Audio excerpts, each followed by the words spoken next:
ಜಾಗ ಇದೆ. ಅಲ್ಲಿ ಹಣ್ಣು ಹಂಪಾಲಿನ ಗಿಡಗಳನ್ನು ಕೃಷಿ ಉಪಯೋಜನೆ ಗಿರಿಜನ ಉಪಯೋಜನೆಯಲ್ಲಿ ಅರಣ್ಯ ಇಲಾಖೆಯವರು ನಟ್ಟಿದ್ದಾರೆ. ಅವರು ಕೈ ತಪ್ಪಿನಿಂದಾಗಿ ಪಗಣಿಗೆ ಎಂಟ್ರಿ ಮಾಡಿರಲಿಲ್ಲ. ನಾವು ಪಗಣಿಗೆ ಆ ಜಮೀನುಗಳನ್ನು ಉಳಿಕೆ ಜಮೀನುಗಳನ್ನು RTCಗೆ ಎಂಟ್ರಿ ಮಾಡಿಕೊಡ್ತೇವೆ. ಪಟ್ಟಣ ಪಂಚಾಯತಿಗೆ ಸಿಕ್ಕಿದ್ರೆ ಆಸೆ ಬಿಟ್ಟುಬಿಡಿ, ಅಲ್ಲಿಗೆ ಬರೋದು ಬೇಡ. ಆ ಜಾಗ ಪ್ರಾಣಿ ಪಕ್ಷಿಗಳಿಗೆ ಹಣ್ಣು ತಿನ್ನಲಿಕ್ಕೆ ಇರಲಿ. ಅಲ್ಲಿ ಹಣ್ಣು ಮಾವಿನ ತೋಟ ಉಂಟು ನೋಡಿ, ಅಲ್ಲಿ ಫಲವಸ್ತುಗಳು ಉಂಟು. ಅದು ರೈತರಿಗೆ ಉರುವಳಿಗಾಗಿ ಸೊಪ್ಪಿಗೆ ಮತ್ತು ಕಟ್ಟಿಗೆ ಇರುವಂಥ ಮನೆಗೆ ಕೊಡ್ತೇವೆ. ಅಲ್ಲಿ ತೆಗಿಲಿಕ್ಕೆ ಬಿಡಬಾರದು. 50 ನಾಯಿಗಳಿದೆ ದಾರಿಯಲ್ಲಿ, ಯಾರಿಗೂ ಹೋಗುವಾಗಿಲ್ಲ. ರಾತ್ರಿ ತ್ಯಾಜ್ಯ ಘಟಕದ ಒಳಗೆ ಎಲ್ಲ ಮರಿ ಇಡುವುದು ಅಲ್ಲಿ. ಒಂದು ಸ್ಟ್ರೀಟ್ ಲೈಟ್ ಇದೆ, ರಾತ್ರಿ ಯಾರು ಹೋಗ್ಲಿ ಧೈರ್ಯ ಕೂಡ ಇಲ್ಲ. ನಾವು ನಿಮ್ಮನ್ನು ಮೊನ್ನೆ ಬರ್ಲಿಕ್ಕೆ ಅದೇ ಉದ್ದೇಶಕ್ಕೆ ಅಲ್ಲಿ ಅವಸ್ಥೆಯನ್ನು ನೋಡಿ ಅಂತ ಹೇಳುವಂಥದ್ದು. ಯಾಕೆಂದ್ರೆ ನಮ್ಮ ಎದುರು ನೀವು ಹೇಳೋದಕ್ಕೂ ನೀವು ಹೋಗೋದಕ್ಕೂ ಬೇರೆ ವ್ಯತ್ಯಾಸ ಇದೆ. ಅಧ್ಯಕ್ಷರಿಗೂ ನಾವು ಮನವಿ ಮಾಡಿದ್ದೇವೆ, ನಿಮಗೂ ಮನವಿ ಮಾಡಿದ್ದೇವೆ, ಯಾರು ಬರಲಿಲ್ಲ. ನಿಮ್ಮ ಗಮನಕ್ಕೆ ತಂದದ್ದು ಅಲ್ಲಿ ಕಂಪೌಂಡ್ ಗೋಡೆ ಕಟ್ಟೋದು ವಿಡಿಯೋ ಸಹಿತ ಇಂಜಿನಿಯರ್ ಕೊಟ್ಟಿದ್ದೀನಿ. ಸೇಡಿ ಅಂದರೆ ಸೇಡಿ ಕೊಳಕು ಕಲ್ಲಿನಲ್ಲಿ ಕಂಪೌಂಡ್ ಕಟ್ಟಲಿಕ್ಕೆ ತಂದು ನಾನು ನಿಲ್ಲಿಸ್ತೇನೆ, ಕಟ್ಟಲಿಕ್ಕೆ ಬಿಡುತ್ತೆ. ನಿಮ್ಮಲ್ಲಿ ತೋರಿಸಿ ವಿಡಿಯೋ ತೋರಿಸಿ ಅದನ್ನೇ ಕಟ್ಟಿಸಿದ್ದು, ಅದು ಟೇಪ್ ಹಾಕಿದ್ದು. ಅಲ್ಲಿ ಒಂದು ಗೇಟ್ ಮಾಡಿದ್ದಾರೆ. ಅದಕ್ಕೊಮ್ಮೆ ನಿಮ್ಮ ಬರಿಗೆ ಪೆನ್ನಿಂದ ಬಡ್ದು ನೋಡಿ, ಡಬ್ಬಿಯ ಗೇಟ್ ಅದು, ಕಬ್ಬಿಣದ ಗೇಟ್ ಅಲ್ಲ, ಡಬ್ಬಿಯ ಗೇಟ್. ರಿಪೇರಿ ಮಾಡ್ಲಿಕ್ಕೆ 5 ಸಲ ಬಂದಿದೆ. ಡಬ್ಬಿ ಅಂದ್ರೆ ಕಬ್ಬಿಣವೇ ಅಲ್ಲ, ಡಬ್ಬಿ. ನೀವು ಇಷ್ಟು ದಿನ ವಿಸಿಟ್ ಮಾಡಿದ್ದೀರಾ? ಅಧ್ಯಕ್ಷರು ವಿಸಿಟ್ ಮಾಡಿದ್ದೀರಾ ನೀವು ಗಣತಂತ್ರಕ್ಕೆ? ಹೇಗಿದೆ ಅಲ್ಲಿ ಪರಿಸ್ಥಿತಿ, ಹೇಗಿದೆ ಅಲ್ಲಿ? ಪರಿಸರದ ಜನಗಳು ಬದುಕಬಹುದು ಅಲ್ಲಿ? ಬದುಕಬಹುದು ಹೇಳಿ. ನಾವು ಮೊನ್ನೆ 2 ಲೋಡ್ ಖಾಲಿ ಮಾಡಿದ್ದೇವೆ. 2 ಲೋಡ್ ಹೋದ್ರೆ ಅಲ್ಲಿ ಎಷ್ಟು ಉಂಟು ಅಲ್ಲಿ? ನಮಗೆ ದಿನ ಕೊಡಿ, ನೀವು ಎಷ್ಟು ದಿನದೊಳಗೆ ಕ್ಲಿಯರ್ ಮಾಡ್ತೀರ ಅಂತ ದಿನ ಕೊಡಿ. ಅಲ್ಲ ಇವತ್ತಲ್ಲ, ಇವತ್ತು 2 ಲೋಡ್ ಹೋದ್ರೆ ಅಲ್ಲಿ 2 ಲೋಡ್ ವಾಪಸ್ ಬಂದು ಬೀಳ್ತದೆ. ಎಷ್ಟು ದಿನದೊಳಗೆ ಅದನ್ನು ಕ್ಲೀನ್ ಮಾಡ್ತೀರಿ? ಲಾರಿ ಬಂದಿದೆ ಅಲ್ಲಿಗೆ, 1 ಲೋಡ್ ಸಾಕಾಗಲ್ಲ, ಅದು 50 ಲೋಡ್ ಉಂಟು ಅಲ್ಲಿ. ಅಷ್ಟು ಮಾಡಿ ಎಷ್ಟು ದಿನದೊಳಗೆ ನಮಗೆ ಅಲ್ಲಿ ಕ್ಲೀನ್ ಮಾಡ್ತೀರಾ ಅಂತ ಹೇಳಿ. ಎಷ್ಟು ದಿನದೊಳಗೆ ನಿಮ್ಮ ಇದರಲ್ಲಿ ಎಷ್ಟು ದಿನದೊಳಗೆ ಅಲ್ಲಿ ಕ್ಲೀನ್ ಮಾಡ್ಬೋದು? ಕಂಪ್ಲೀಟ್ ಕ್ಲೀನ್ ಆಗಬೇಕು. ಈಗ ಇನ್ನು ಒಂದು 15-20 ದಿನದಲ್ಲಿ ಮಳೆ ಬರ್ತದೆ. ಇಲ್ಲಿಂದ ಸ್ಟಾರ್ಟ್ ಆದ ರೋಡ್ ಅಲ್ಲಿವರೆಗೂ ರೋಡ್ ಹಾಳಾಗಿದೆ. ಅರ್ಧ ನಮ್ಮ ಈ ಘಟಕದ ಗಾಡಿ ಹೋಗುದ್ರಿಂದಲೇ ದಿನಕ್ಕೆ 2 ಸಲ 3 ಸಲ ಗಾಡಿ ಹೋಗುತ್ತೆ. ಇವರು ಎಲ್ಲರೂ ಗಲಾಟೆ, ನಮಗೆ ಒಂದು ಸ್ಟ್ರೀಟ್ ಲೈಟ್ ಇಲ್ಲ, ಅಲ್ಲಿವರೆಗೆ ಎಂಡ್ವರೆಗೆ ಒಂದು ಸ್ಟ್ರೀಟ್ ಲೈಟ್ ಇಲ್ಲ. ಆ ಭಾಗದ ಜನರು ನನಗೆ ಯಾವಾಗ್ಲೂ ಹೇಳ್ತಾರೆ, ಅರ್ಧ ನಮ್ದು ಲೈನ್ ಉಂಟು. ಈಗ ನಾವು ಕೇಳಿದಕ್ಕೆ ಆನ್ಸರ್ ಮಾಡಿ. ಎಷ್ಟು ದಿನದೊಳಗೆ ಅದನ್ನು ಮುಗಿಸ್ತೀರಾ ಅಲ್ಲಿ ಕ್ಲೀನ್ ಮಾಡುವಂಥದ್ದು? ಎಷ್ಟು ದಿನದೊಳಗೆ ಮುಗಿಸ್ತೀರಾ? ಅಲ್ಲ, ಮಳೆ ಇನ್ನೊಂದು 20 ದಿನದಲ್ಲಿ ಮಳೆ ಶುರು ಆಗ್ತದೆ. ಮತ್ತೆ ಅಲ್ಲಿ ಸಾಂಕ್ರಾಮಿಕ ರೋಗಗಳು ಹರಡುವ ಚಾನ್ಸಸ್ ಬಹಳಷ್ಟು ಇದೆ.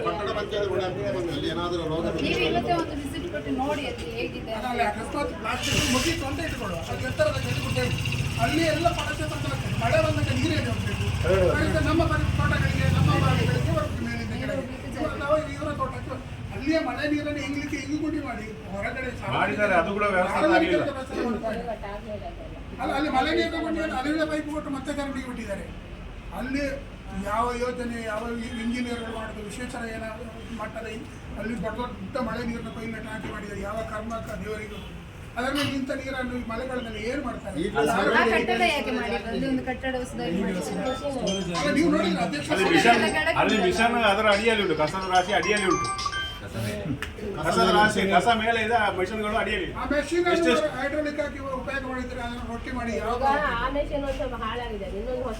ಅದು ಅಲ್ಲೇ ಉಂಟು. ಹಾಗೆ ಅದು ಕೂಡ ಕಸದಲ್ಲಿ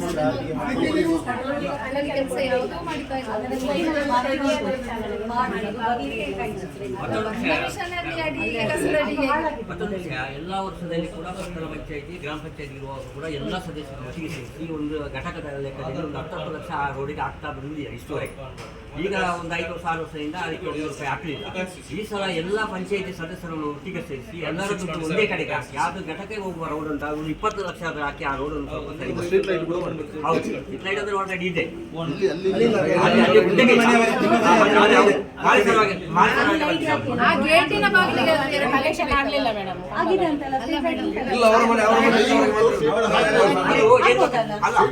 ಅದು ವಾರ್ಡಿನ ಸದಸ್ಯರ ದುಡ್ಡು ಮಾತ್ರ ಹಾಕಿದ್ರೆ ಮಾಡ್ಲಿಕ್ಕೆ ಸಾಧ್ಯ ಇಲ್ಲ.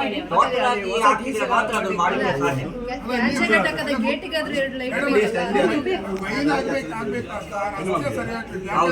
ಆ ರಸ್ತೆಗೆ ಪಟ್ಟಾ ಜಾಗಗಳನ್ನು ತುಂಬಾ ಮಂದಿ ಬಿಟ್ಟು ಅವರು ಕೂಡ ಕೊಟ್ಟಿದ್ದಾರೆ. ತುಂಬಾ ಜನ ಪಟ್ಟಾ ಜಾಗ ಅಲ್ಲಿವರೆಗೆ ಅತಿ ಮುಖ್ಯವಾಗಿ ರಸ್ತೆ ಬೇಕಾಗಿದೆ. ಅದು ಮಾಡಿಸ್ತೇನೆ ಸರ್. ಅಲ್ಲ, ಅದು ಈಗ ಅದು 30 ವರ್ಷ ನಾವು ಅದರಲ್ಲಿ 50 ವರ್ಷ ಸರಿ, ಇದ್ದೀವಿ. ಒಂದು ನಿಮಿಷ. ಎದುರು ಬನ್ನಿ ಸರ್. ಸ್ವಲ್ಪ ಹೇಳಲಿಕ್ಕೆ ಆಯ್ತು. ಇದು ಸ್ವಲ್ಪ ಪ್ರಾಬ್ಲಮ್ ಉಂಟು ಕನ್ನಡ ಪರವಾಗಿಲ್ಲ. ಅದನ್ನು 1 ಕಿಲೋಮೀಟರ್ ಜಾಗ ನಂದು ಪಟ್ಟೆ ನಾನು ಕೊಟ್ಟಿದ್ದೆ 2 ಎಕರೆ 40 ಸೆನ್ಸ್. ಓಕೆ, 22 ಫೀಟ್ ನಾನು ದಾರಿ ಕೊಟ್ಟಿದ್ದೆ ಒಂದು ಅಂದರೆ ವಿಸ್ತೀರ್ಣ. Okay, 22 feet. ಇಲ್ಲಿ 9 ಫೀಟಲ್ಲಿ ಕಾಂಕ್ರೀಟ್ ಮಾಡಿ ಕಾಂಕ್ರೀಟ್ ಎಂತ ಕಾಂಪೌಂಡ್ ವಾಲ್ ಮಾಡಿದ್ದಾರೆ. ಸೊ ಹೌ ಕುಡ್ ಬಿ, ಅದಕ್ಕೊಂದು ಒಂದು ಜಸ್ಟಿಫಿಕೇಶನ್ ಆದರೂ ಬೇಕಲ್ಲ.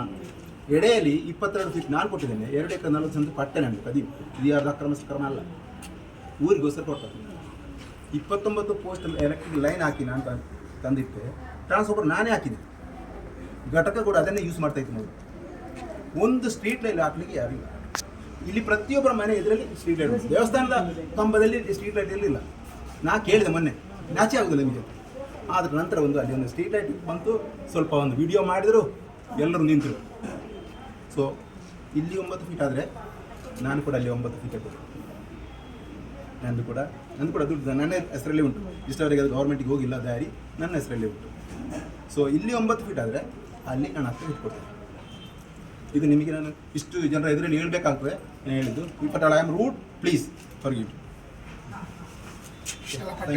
ಬಂದಾದ ನಂತರ ಈ ರಸ್ತೆಯಲ್ಲಿ ಅನೇಕ ಮನೆಗಳಾಯಿತು, ಕಾಂಪೌಂಡ್ ಗೋಡೆಗಳಾಯಿತು.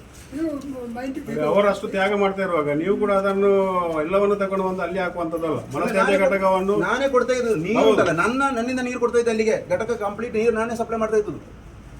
ಯಾವುದೇ ಉಪಕಾರ ಇಲ್ಲ ನನಗೆ. ಕಂಪ್ಲೀಟ್ ವೇಸ್ಟ್ ಎಲ್ಲ ನನ್ನ ಜಾಗದಲ್ಲೇ ಉಂಟು. ನಾಯಿ ಒಂದು 25 ದಿನ ಸಾಕ್ತಾರೆ ಅಲ್ಲಿ.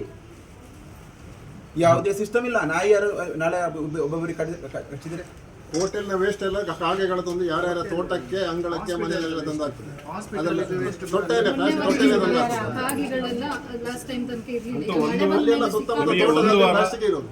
1 ವಾರ ಟೈಮ್ ಕೊಡ್ತೇವೆ ಮೇಡಮ್. 1 ವಾರದೊಳಗೆ ಕಂಪ್ಲೀಟ್ ಆಗಿ ಅಲ್ಲಿ ಕ್ಲೀನ್ ಆಗಬೇಕು. ಕ್ಲೀನ್ ಆಗಲಿಲ್ಲ ಅಂತ ಹೇಳಿದ್ರೆ ನಾವು ಅದಕ್ಕೆ ಏನು ಫರ್ದರ್ ಆಕ್ಷನ್ ತಗೊಳ್ಬೇಕು, ಗ್ರಾಮಸ್ಥರಾಗಿ ನಾವು ತಗೊಳ್ಬೇಕು. ಈ ಮಂತ್ ಲಾಸ್ಟ್ ಅಂದ್ರೆ ಮಳೆ ಶುರು ಆಗ್ತದೆ. ಮಳೆ ಶುರು ಆಗ್ತದೆ. ಮಳೆ ಶುರು ಆದ್ರೆ ಮತ್ತೆ ಮಳೆ ಬಂತು ಅಂತ ಹೇಳಿ ಅಲ್ಲಿ ಹೋಗ್ಲಿಕ್ಕೆ ಆಗುದಿಲ್ಲ, ಅದಾಗುದಿಲ್ಲ, ಇದಾಗುದಿಲ್ಲ ಅಂತ ಹೇಳಿ ನೀವು ನಿಲ್ಲಿಸ್ತೀವಿ ವಾಪಸ್. ಕ್ಲೀನ್ ಆಗ್ಬೇಕು. 1-2 ಲೋಡ್ ತಗೊಂಡು ಹೋಗಿ ಕೈ ತೊಗೊಳ್ಳೋದಿಲ್ಲ. ಎಲ್ಲ ಕ್ಲೀನ್ ಮಾಡಿ ಮತ್ತೆ ಮಲತ್ಯಾಜ್ಯ ಘಟಕವನ್ನು ನಾವು ಅಲ್ಲಿಗೆ ಮಾಡಲಿಕ್ಕೆ ಬಿಡುದಿಲ್ಲ. ಎಲ್ಲ ಸೊಳ್ಳೆ ಉತ್ಪತ್ತಿಯಾಗಿ ಎಲ್ಲ ರೋಗಕ್ಕೆ ಬೆಂಕಿ ಬರ್ತದೆ. ಅಲ್ಲಿ ಉಳಿಕೆಯಾದ 198 ಸರಳದಲ್ಲಿ ನೆಡುತು ಹಣ್ಣು ಹಂಪಲಿನ ಗಿಡ ಮತ್ತು ಸಾಮಾಜಿಕ ಅರಣ್ಯ ಇರುವುದು. ಅದು ನಮಗೆ ಊರಿನವರಿಗೆ ಸೊಪ್ಪಿಗೆ ಮತ್ತು ಕಟ್ಟಿಗೆಗೆ ಬೇಕು. ಅಲ್ಲಿಗೆ ನೀವು ಬೇರೆ ಆಸೆಯಲ್ಲಿ ಬೇರೆ ಉದ್ದೇಶದಲ್ಲಿ ಬರುವುದು ಬೇಡ. ಕಡವ ಕೊಡಿಮಳದಲ್ಲಿ 1000 ಎಕರೆ ಉಂಟು ಹೇಳಿದ್ದಾರೆ. ಹಾಗಿದ್ದಾರೆ 1000 ಎಕರೆಯಲ್ಲಿ ಆಯ್ಕೆ ಮಾಡಬೇಕು. ಅಲ್ಲಿ ಪ್ರತಿಭಟನೆ ಮಾಡ್ತಾರೆ ಅಂತ ಹೇಳಿ ಇಲ್ಲಿ ನಮ್ಮಲ್ಲಿ ನಾವು ಅದರ ಮನುಷ್ಯರಲ್ಲ. ನಮ್ಮ ಪ್ರತಿಭಟನೆಗೆ ಬೇರೆ ಇಲ್ಲ. ಈಗ 1 ವಾರದೊಳಗೆ ನೀವು ಕ್ಲಿಯರ್ ಮಾಡ್ತಾ ಈ ಮಂತ್ ಎಂಡ್ ಇದು ನಿಮ್ಮ ಜವಾಬ್ದಾರಿ ಅಧ್ಯಕ್ಷರಾಗಿ. ಮೇಡಮ್ ಒಪ್ಪಿಕೊಂಡಿದ್ದೀರಿ, ನೀವು ಸಹ ಒಪ್ಪಿಕೊಂಡಿದ್ದೀರಿ. 1 ತಿಂಗಳು ಅಂದ್ರೆ ಈ ಮಂತ್, 1 ತಿಂಗಳಲ್ಲ, ಈ ಮಂತ್ ಎಂಡ್. ಗೇಟ್ ಸರಿ ಇಲ್ಲ, ಗೇಟ್ ಹಾಕಲಿಕ್ಕೆ ಆಗುದಿಲ್ಲ.